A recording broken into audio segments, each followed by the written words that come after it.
Israel's war in Gaza is one of the most significant geopolitical events of the 21st century. So why is this guy one of the internet's leading commentators on the issue? Oh, that's an argument for incest I never considered. For those of you who missed it, Destiny, who is a streamer, debated political scientist and Israel-Palestine scholar Norman Finkelstein. And in doing so, he presented himself as an expert on genocide. Those kids were literally coming out of a previously identified Hamas compound that they had operated from. They literally did. You can Google it. You can Google it.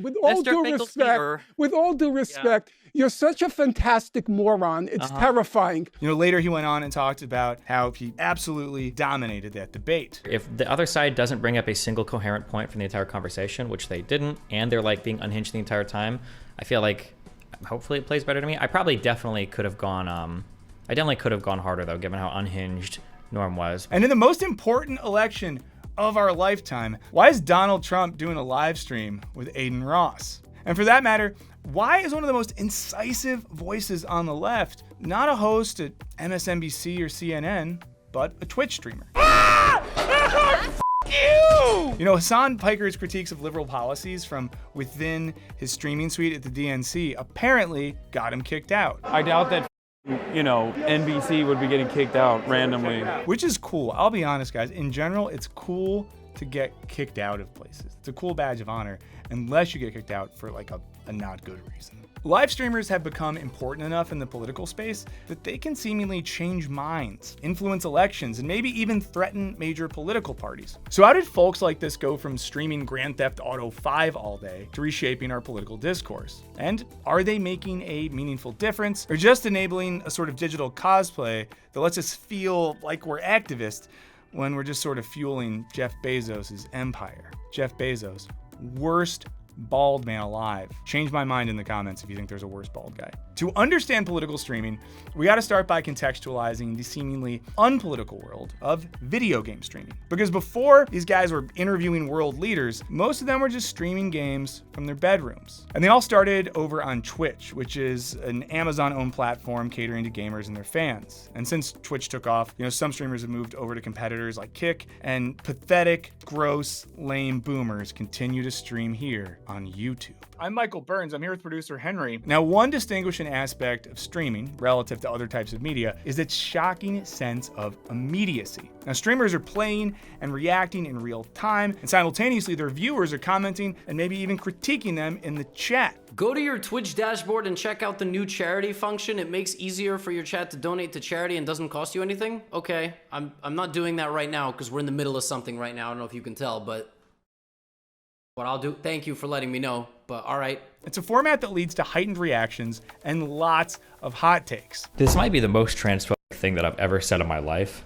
So here we go. I don't think I really believe in non-binary. And unlike traditional media, YouTube videos or podcasts, when users react to or yell at streamers, well, streamers can yell back, which offers a thrill and attention that's only available in such an immediate format. I mean, imagine if you could yell at Rachel Maddow and she could yell back and call you a dirty little incel. I bet you'd like that, wouldn't you? But this sense of immediacy isn't just fun or kind of thrilling. It actually has the potential to shift how we relate to each other on a societal level.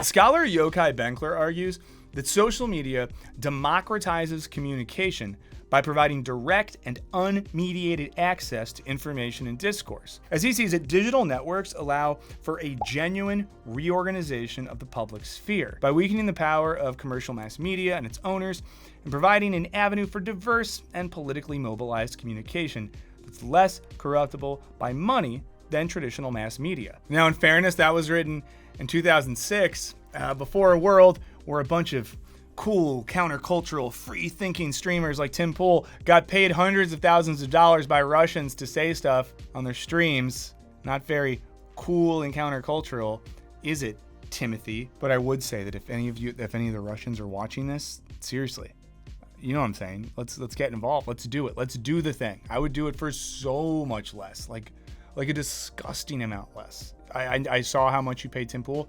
1/1000th of that, and I'll be here praising Putin. I'll get a Putin neck tattoo. Oh, I'll get a Putin lower back tattoo that says "Tootin' for Putin."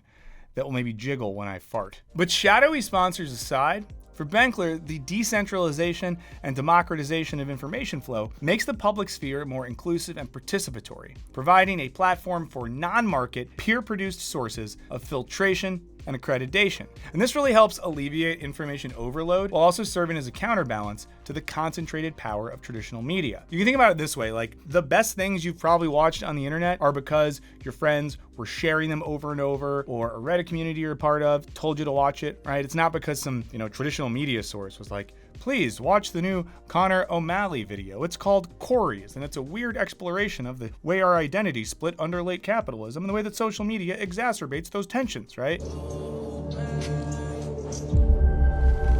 It was just your friend was like, check out the new O'Malley video, it's fucking crazy. Now this all empowers viewers to contribute to public debate and hold those in power accountable. And in the context of political streaming, viewers are able to form communities with other audience members that can exist in the chat, on Discord servers, and social media, or hey, even real life. And please let us know if you ever met a stream friend in real life. Also, if you met a stream friend in real life and you're currently, handcuffed to a radiator in their basement, but you can kind of reach the keyboard, I guess type help and we'll try to find you. But it's not just immediacy and community that make political streaming so unique. Christopher J. Hopwood suggests that the ability of platforms like Twitch to enable the sharing of unfiltered thoughts and experiences in real time helps facilitate the expression of realness. This is the idea that, streamers seem to have an authenticity that we don't normally see in popular media figures. Hopwood and his co-authors argue that realness may be a particularly important individual difference variable within certain domains of social behavior. For instance, being real may be both harmful and beneficial for politicians, but for citizens, it is a key characteristic of trust. It's basically like when streamers seem like a cool person to hang out with, like how I'm a cool person to hang out with, I trust him more intuitively than I would some good-looking guy on TV with a slick haircut and a nice suit and he always says the right thing, Screw that guy. Now, some of this is simply a function of streamers broadcasting for huge amounts of time. Seriously, if you're not familiar with this sort of thing, Piker will stream for 12 hours a day. Destiny might stream for 7 hours a day. People like Vosh might go 5-6 hours a day. And when you're streaming for, most of your waking life, you're gonna have to talk about more than just politics and theory. Graveler is a rock with 4 arms and pass. I'm not putting my anywhere near gravel. Now it seems like the relatability and realness is paying off. Piker alone has over 2,500,000 followers and 140 million views, with an average of 157,000 active viewers. I know for a fact that's over twice the population of Duluth, Minnesota. So at any point he's streaming, there are 2 Duluths watching him. Now during the 2020 elections, his was the 6th most watched election coverage stream. He averaged a similar audience size to CBS and Fox News. And this seems to indicate that at least amongst a younger demographic, folks prefer more interactive and authentic content. And this has not escaped the attention of mainstream media. You get more people watching you of an evening than I do. But all of this doesn't answer the question of why we, you, me, all our friends, are so engrossed by political streaming, and why millions of folks spend just hours and hours of their lives enmeshed in these digital worlds. Now, it might have less to do with how it changes our opinions and more to do with how it actually changes our experience of time. Yes, friends, that's a real thing I'm about to argue, so don't tune out now. Before we keep going, I wanted to give a shout out to our friends over at Yes Please Coffee. They're special because this is a company that I actually reached out to because I liked their coffee so much. I asked if they wanted to work with us, and thank God they did. They're based right here in Los Angeles. They're an independent company. Their beans are awesome. I've been drinking Yes Please for a few months now, and it's some of the best coffee I've ever had. My good friend, producer Olivia, said it changed her relationship to coffee. A lot of people from our stream community have tried it and loved it. Go to their website and then use the code Wisecrack for 20% off. There's a link down in the description as well. Truly top-notch beans. It's a great way to support the channel and help support a really cool independent company. So check out Yes Please Coffee because, I think you deserve it. Now let's get back to the show. It's clear that authenticity is critical to the success of political streaming, but of course it's not just about being cool and relatable, because some of these guys aren't cool or relatable. They're kind of weird and unrelatable. It's that the very structure of the medium creates moments of truthfulness in both the streamer and their audience that are almost impossible to achieve in other forms of digital media. Now, we can better understand this via the work of French philosopher Henri Bergson and his concept of pure duration. Now, for Bergson, duration is a way of thinking about time, or a type of time which operates in distinction from clock time. You know, it's not mathematical or mechanical. Like, I have a little watch right now, and the second thing it's going 50, 51, 52, 53, right? Sequential, linear, mathematical, things of that nature. But duration is more to do with our experience of time. Imagine what it feels like to wait for 45 minutes in the waiting room of your dentist. Feels like an eternity. Now imagine what it feels like to spend 45 minutes catching up with your best friend that you haven't seen in a while. Probably flies by, and before you know it, they're on their way and you wish that you could hang out for longer. Same amount of, linear time, but we experience it way differently. And we see this at play in the unique temporal experience of watching a live stream. Now, unlike watching a cable news show, which is broken up into distinct segments and commercial breaks equaling precisely 1 hour, streams can often go on for hours without any segment breaks or time constraints. To be clear, some streamers do have sponsors or take little breaks to talk about that, but it's not quite the same as cutting away to, some commercial about mesothelioma. How will this affect my loved ones? But all of this creates a sense of flow that affects both the streamer and the audience. And in doing so, it can collapse the way that we think about and experience time. Now think about it this way, okay? You're pretty unlikely to get home from work and just say, now I'm gonna sit in front of a screen for 5 hours, watching a guy talk about politics, play some games, hey, maybe do some research. Instead, you probably just tune into your favorite streamer, and then before you know it, you're caught up in the discussion, you're jumping in the chat, you're participating in an active way, and, then 5 hours have passed, and holy crap, you have to be up for work soon. Now, for Bergson, this disillusion of clock time creates the space for pure duration, where we're purely in the moment, fully experiencing our own internal lives. Now, Bergson unfortunately died way before he could watch H-Bomber Guy stream Donkey Kong 64 for 57 hours straight, but, he'd maybe consider it in terms of music. Donkey Kong is my favorite. Now, music does follow a specific temporal structure, right? It conforms to a certain clock time. Maybe a song is in 4/4 at 110 beats per minute. But when you're caught up in a song that you love, your experience is one of pure duration. You're not thinking about measures and time signatures. You're just fully in it. This is why deadheads can vibe out to a song for like 45 minutes and then want more as soon as it ends. Because when that music never stops, you sort of feel free from everything else. This feeling of temporal freedom is the exception to the rule of our normal lives, which, let's be honest, are mostly governed by clock time, and more specifically, work time or work clock time. Now, as Bergson writes, we spend the majority of our lives outside ourselves, hardly perceiving anything of ourselves but our own ghost. He goes on to write that we live for the external world rather than for ourselves. We speak rather than we think. We are acted rather than act ourselves. This means that our identities and our internal states of consciousness are shaped by rigid clock time. It's like, maybe I'm this person when I'm at home. Yep. When I'm this person when I'm at work. My pity does not extend so far as to her putting a man's life at stake. And I'm this person with my old-timey street gang. Everybody dress up sweet and sharp. We can sing vicious 4-part harmonies and then just cut you into pieces. But considered from a perspective of duration, I'm all of these things at once. And my identity and consciousness are constantly unfolding. And streamers are able to tap into this, creating an experience of duration in which different elements of their consciousness or perspective emerge over time. Think about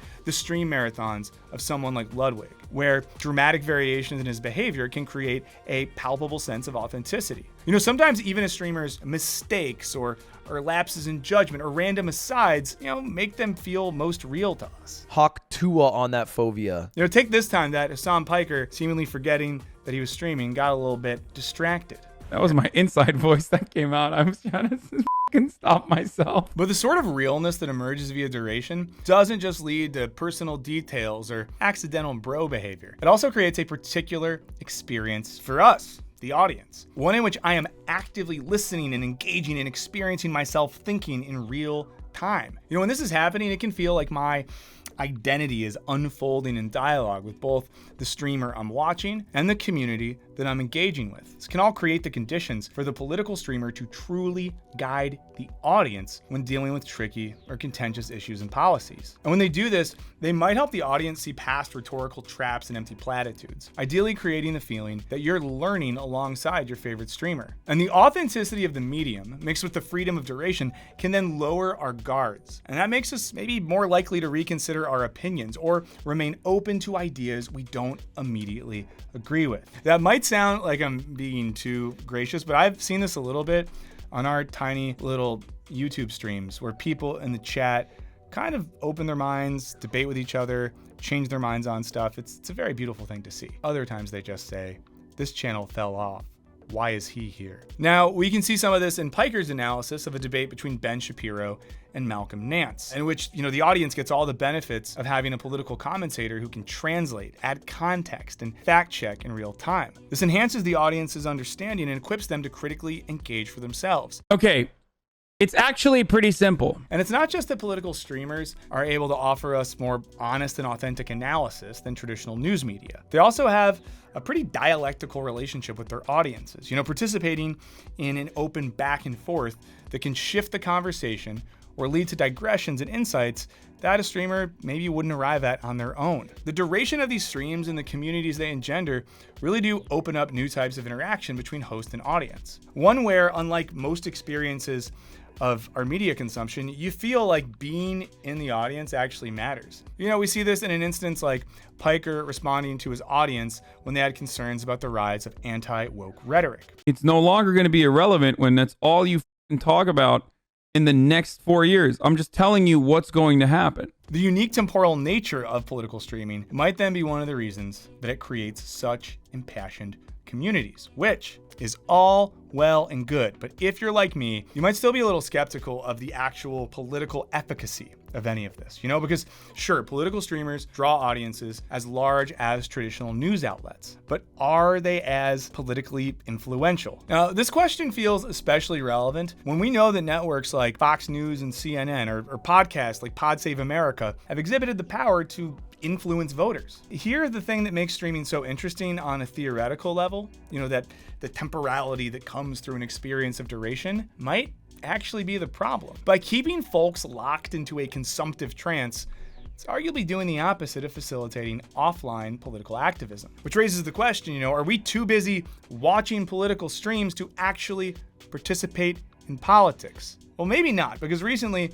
we have seen more and more streamers step out of their bedrooms and engage in on-the-ground reporting that connects their streaming work to political action, while also offering more immediate and authentic coverage than what we might find on the evening news. And all of this is of course made easier by the relative accessibility and affordability of streaming technology. Now we see this whether it's Hassan Piker visiting a campus protest at UCLA or Destiny visiting Israel. These on-the-ground reactions to current political events, highlighted especially in the coverage ongoing campus protests against Israel's war in Gaza, are especially impactful during a time when it really does feel like there's a growing information vacuum. Whether it's, the defunding of newsrooms across America or the seeming untamability of fake news, it's all led to an overall decline in the quality of and our trust in traditional news sources. As Palmer, Toff, and Nielsen argue, when the public view the media as less trustworthy than politicians, it becomes easier for populist figures to lump the news media into a group with political and economic elites and claim for themselves the role of public defender. And for younger folks who have come of age in this era of distrust, streaming seems like a viable alternative for a number of reasons, especially as it continues to enter the real world. Now, one of them is that its unfiltered and instantaneous nature allows viewers to witness events as they unfold in real time, which facilitates trust while also minimizing the potential manipulation we might associate with edited news broadcasts. Another is that when streamers are reporting from the field, they're normally going to center the perspectives of regular people actively participating in the event rather than highly paid experts or pundits typically featured on mainstream news shows. As someone who was personally watching both streams from the UCLA protest earlier this year and then also watching local LA news, I'll simply say that we saw two pretty different perspectives on what was happening. Pro-Palestinian activists in this barricaded encampment refusing an order to disperse. Peaceful protest! Peaceful protest! And the efficacy of these sorts of streams has definitely caught the attention of politicians who want to speak directly to younger voters. At the end of the 2020 election season, Congresswomen Alexandria Ocasio-Cortez and Ilhan Omar jumped on Twitch to organize a Get Out the Vote stream with a variety of popular streamers, politically minded and otherwise. They played the then popular multiplayer game Among Us, and they had over 500,000 people, most of whom were of early voting age, who were there to watch and ask questions about the candidates and policies in a way that felt a lot more authentic and casual than a press conference or even a real town hall. Imagine showing up to the doctor and just saying you need help and getting it. More recently at the 2024 DNC, Hassan Piker was on location streaming until he maybe got kicked out. And of course, politicians on the right have also been attempting to use streaming as a way to get out their messages, as in Trump's aforementioned appearance on Aiden Ross's stream, in which Ross, I guess, gifted Trump a Rolex and a Cybertruck. I can't imagine Donald Trump driving a car. Can he drive a car? Is there video of him driving? I've seen him on a golf cart, not a car. If you have video of him driving a car, send it to us. I don't think he can drive a car. And in 2022, GOP rep Matt Gaetz live streamed on Twitch. And hey, if you didn't see it, it did not go super well. While my streaming numbers are not amazing, I consistently dominate Matt Gaetz, which is something. So if the revolution won't be televised, will it at least be streamed? Friends, it's hard to say, but it is worth noting that it's not all good vibes and egalitarian spirit in the world of political streaming. There's a bunch of stuff we didn't include in this video, to be very honest with you, because a lot of the right-wing streaming folks that are popular very much are little Nazis, and we didn't want to put little Nazis in the video. Now, plenty of folks who are out there use their platforms to just reinforce the status quo while cultivating audiences that are more sycophantic than curious. But on a personal level, during my experience streaming here on YouTube, I've really gotten to see how quickly communities of open-minded and empathetic and weird people can form, and then how these communities can be used to facilitate spaces of critical thinking about what's going on in the world. Special shout out to all the Wisecrack live heads out there. I really like you all very much. Thanks for hanging out with me every week. I also do want to give a shout out to Gerrit Krueper. Now, he helped us with this video, and he recently finished a whole PhD project on political streaming. He shared some of that research with us. He helped out with this. And if you want to learn more about Gerrit and his work, tune in to our stream on Wednesday, and we're going to have him on to talk about his project and more about streaming. And in general, if you've ever wanted to check out one of our streams, we stream every Monday and every Wednesday at 10 a.m. Pacific right here on YouTube. I would love to see you there. In the meantime, let us know what you think, and especially let us know if there's political streamers that you like a lot, especially if they're maybe less well known. It would be great to give those people some shine. But most importantly, I appreciate all of you for being here. If you haven't had a chance yet, please consider liking this video, subscribing to the channel, maybe leave a comment. It all helps us a lot, and we appreciate when you do it. If you feel like going above and beyond, we do have a Patreon community. It's a great way to support the channel while also getting videos early without any ads and a bunch of extra audio and video content. There's a link in the description. There's also a link down there for you to check out Yes Please Coffee. I cannot recommend their beans enough. You get 20% off with code Wisecrack. Okay, that's all for me. We're gonna keep this one more of a clock time thing. So enjoy the rest of your pure duration, and I'll see you back here next time.